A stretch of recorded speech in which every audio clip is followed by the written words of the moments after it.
What would you think if the water itself began to behave like it was obeying something ancient, powerful, and alive?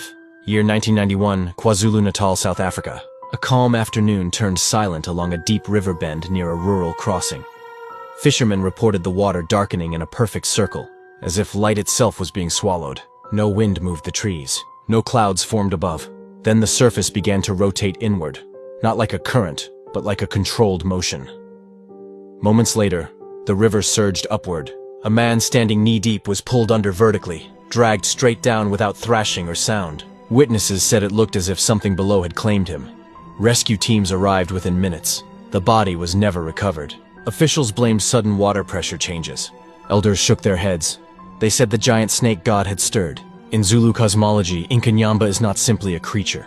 It is a divine serpent entity, a water god believed to rule rivers, lakes, waterfalls, and the ocean depths. Described as massive beyond measurement, with the body of a colossal snake and the head of a horse or dragon. Inkanyamba is said to control storms, floods, and whirlwinds. According to legend, Inkanyamba becomes most violent during mating season, when it rises closer to the surface.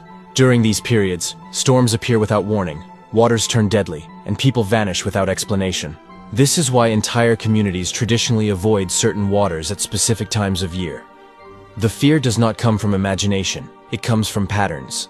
Historical accounts from the 19th century describe missionaries witnessing sudden whirlwinds forming above calm rivers, followed by drownings where no injuries were found and no bodies resurfaced.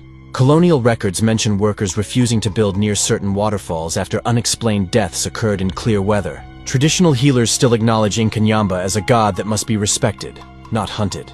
Rituals are performed before major water events to calm its presence. Elders say modern society angered it by damming rivers, blasting rock, and disturbing sacred depths. Here is the most chilling belief. Inkanyamba did not disappear. It adjusted. As ancient waterways were transformed into reservoirs and dams, the giant snake god simply moved deeper, beneath concrete and steel. That is why modern drownings still happen in calm water. That is why storms sometimes rise with no weather systems. That is why people vanish where currents should not exist.